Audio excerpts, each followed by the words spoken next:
Hey. I'd pop the trunk. Sarge, there's a dead body in the trunk. Hands up. Put your hands up.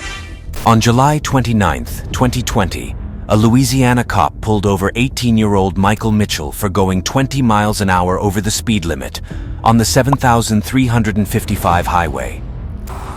Hey, step back here with me, man. How are you? Hey, good afternoon. I'm Trooper Nielsen, Louisiana State Police. The reason why I stopped you was for speeding. 73 and a 55, so it's 18 over the limit. Do you have your driver's license? No, sir. Do you have a driver's license? No, sir. On being pulled over and questioned, it turned out that he was driving without a license. Yeah, that isn't really a great situation and could translate to a fine of a minimum of $500 and up to 6 months in jail, along with a $240 fine for a speeding charge. But as the interrogation progresses, it becomes increasingly clear that this would turn out to be something far more sinister than a mere traffic violation. Is there any weed in the car, man? Don't stop.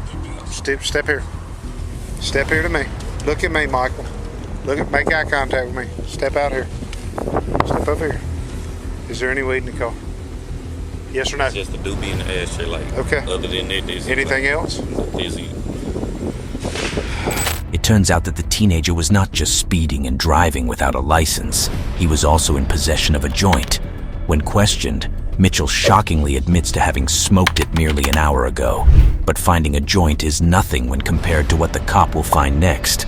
And things start to take a bizarre turn with Mitchell's behavior becoming weirder. He gets oddly evasive about his address, raising suspicions even further. All right, where are you headed right now? I was headed back home. Okay. Where's home? What's your address? I got home. No, stop. Come here. Where do you live? It's easy.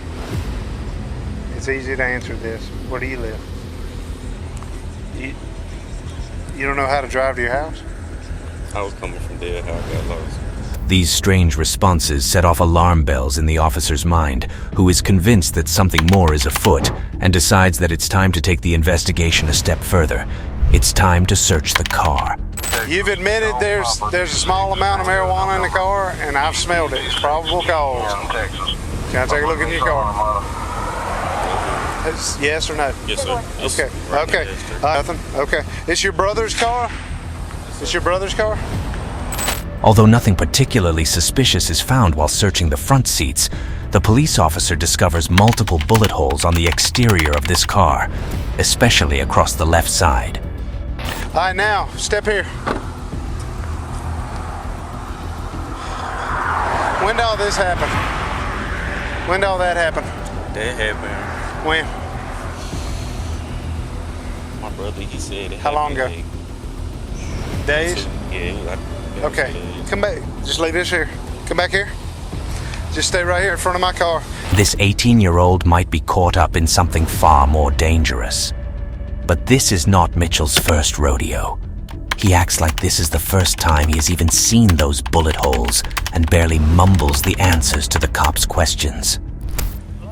Hey, Jeff. Hey, it's Jesse again. I'm sorry to bother you. I'm here about a mile north. About a mile north of LA 4 on LA 17.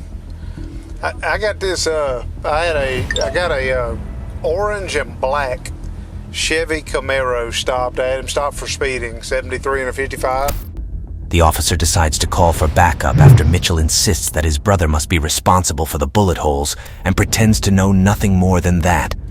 Slowly, the web of lies unfolds as the police discover that Mitchell was clearly lying about heading home, as his actual address turned out to be completely different. And he said he thinks his brother said his car was in something 2 nights ago. Now, he says he lives in Winsboro, but he's got a Richwood address, and the car comes back out of Monroe. Not only this, but even the orange and black Camaro he was initially pulled over in was registered to someone by the name of Chandra Henderson. The officer confronts Mitchell about the matter. He said his home was in Winsboro, but the records show Richwood and the car is registered in Monroe. Mitchell, however, is quick on his feet and immediately recovers. It is clear that the cop is very frustrated with Mitchell's evasive and deceitful answers. The story seems to be spiraling into confusion, with nothing the young man says adding up, and it's starting to test his patience. But just it seems like things couldn't get any stranger. Something even weirder happens.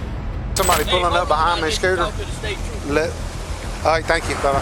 Hey, now, who are you? I'm not scared me to death. Well, how are y'all here? Cause my people from that's them on the phone. What do you mean they were looking for him? They looking for him. The car missing. Hey. Okay, give me the phone. If Mitchell is indeed telling the truth, then his brother is allowing him to drive a stolen car. But that still leaves two major questions unresolved: the bullet holes and the sudden appearance of the unknown man. At this point, the cop receives yet another shocking update over the radio. Okay, okay, let me ask you something. Has the car been reported stolen, missing? Who are you talking to at the police department? Who do I need to talk to that knows? Yes, sir. Hiding under this messy situation is an active missing persons report. After making a few more calls, some more relevant information is dug up. The missing person is Michael Robinson Jr., the alleged brother of this 18-year-old suspect, and also the person who supposedly allowed him to drive the car to their sister's home in Winsboro. The puzzle pieces seem to be coming together, but there are still crucial elements missing. Hey, Chad.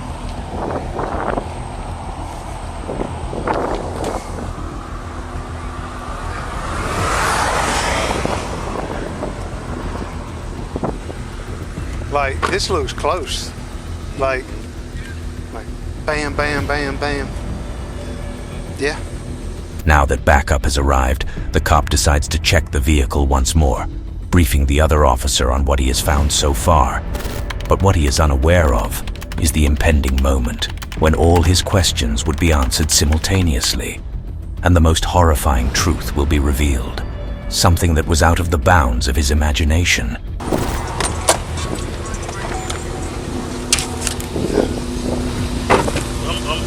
Hey. Yep. Put your hands up. Put your hands up. Put your hands up.